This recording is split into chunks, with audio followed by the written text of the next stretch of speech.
Childs, Mark and மர்சிலியன்.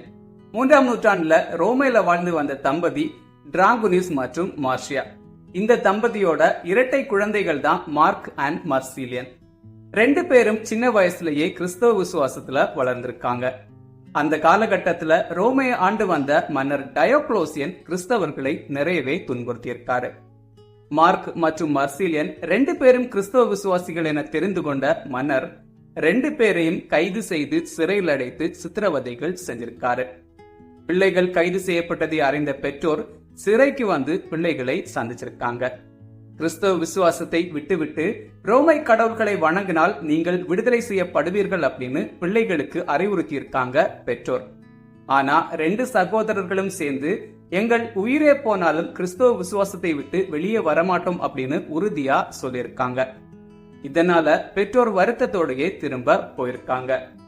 அந்த நேரத்துல படை தளபதியா இருந்த புனித செபஸ்தியார் மார்க் மற்றும் மர்சிலியன் பற்றி தெரிந்து கொண்டு சிறையிலேயே 2 பேரையும் சந்திச்சிருக்காரு.